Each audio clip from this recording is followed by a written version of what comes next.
नमस्कार, काय नाव आपलं? सचिन खरात. गाव कोणतं? बच्चे. किती आहेत आज आपल्याकडे टोटल मेंढ्या? 500 आसपास. 500 मेंढ्या आहेत. म्हणजे तुझ्या एकट्याच्या की सर्वांच्या मिळून? सर्वांचे मिळून. तुझ्या स्वतःच्या किती आहेत? स्वतःचे शेरडासकट 100. 100. तर आपण आता स्थलांतर करताय. पिलूहून आता कोणत्या दिशेने निघाला, कुठे निघाला? लातूरला. लातूरपर्यंत पोहोचण्यासाठी किती कालावधी लागतो? 2-3 महिने. 3 महिने. म्हणजे असे फक्त ह्या मेंढ्या चारतच जायचं. किती महिने तिकडे राहता तुम्ही? 1-2 महिने. 2 महिने. नंतर रिटर्न कितीला, माघारी किती का? पावसाळा झाल्यानंतर? पावसाळा चालू झाला. पावसाळा सुरू झाल्यानंतरच. आता या 100 मेंढ्यापासून आपल्याला उत्पन्न किती मिळतं? 4-5 लाख. 5 लाख. कसं म्हणजे एक मेंढी म्हणजे किती पिलांना जन्म देते? 2 पिल्ले. 2. म्हणजे किती महिन्यानंतर वेते, कसा असतो कालावधी? म्हणजे 12-13 महिन्याचे 2 वेत होतात. एक कुकरू साधारणतः किती वजनाचं, किती रुपये असतो तुम्ही विकता? 5,000, 6,000, 7,000. 5 ते 6,000 रुपयाला जातं.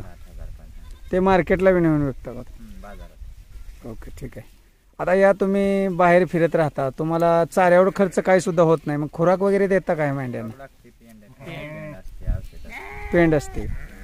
ज्या शेतकऱ्याला तुम्ही संध्याकाळी मुक्कामी असता त्या ठिकाणी त्यांच्याकडून काय घेता, कसं असतं ते? कोण देतात कोण देत नाही. ठीक आहे. पण आता तुम्हाला चाऱ्यावर तर काय खर्च करावा लागत नाही, कारण हे तुम्ही पूर्ण खर्च करावा.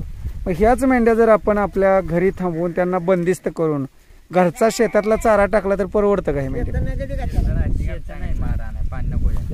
म्हणजे थोडक्यात तुमच्याकडे शेती नाही का? मग डोंगराळ भागात आणि पिकत नाहीत. मग शेळ्या परवडतात का मेंढ्या परवडतात? शेळ्या. मग तुम्ही तर मेंढ्या जास्त आहेत तुमच्याकडं. असं आहे का? मेंढ्यांना कसं काही चालतं. ठीक आहे.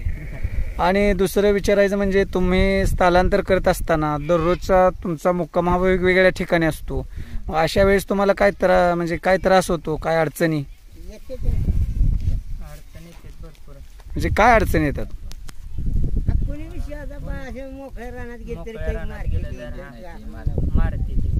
म्हणजे काय आपल्या शेतामध्ये येऊ देत नाहीत काही लोक चालण्यासाठी. तुझं शिक्षण काय? तुझं? माझं ITI झालं. ITI झाला. दिवसभर 10 ते 12 किलोमीटर चालणं. तुम्हाला जर कोकरी वगैरे विकायची असतील तर बरेचसे व्यापारी आपल्या युट्यूब चॅनलवर आहेत, ते पाहतात, तुम्हाला डायरेक्ट कॉन्टॅक्ट करतील. तुमचा मोबाईल नंबर सांगा. मोबाईल 84-59-56-56. पुन्हा एकदा 84-59-56-56. कितीचा आहे भैया मेंढा? सचिन खरात. 65,000. धन्यवाद. कोणत्या जातीचा आहे हा? माडग्याळ. मग या मेंढी पालनामध्ये कोणत्या जातीला जास्त महत्व आहे किंवा मार्केट आहे चांगलं? मार्केट ह्याला जास्त आहे, पाळीव असल्यामुळे, नाक असल्यामुळे. बर. दुसऱ्या मेंढ्यामध्ये कोणकोणते प्रकार आहेत? काळ्या मेंढ्या बी असतात की? काळ्या मेंढ्या असतात ते साधे आले आपले, देशी म्हणायची. देशी. आणि ही माडग्याळ. ही माडगाळ. विजापुरी कोणती आली? विजापुरी माडगाळ एकच. सेमच आहे का? ठीक आहे. हा 65,000चा मेंढा आहे. हा कितीचा आहे? 50,000. 50,000चा आहे. प्युअर माडगाळ का?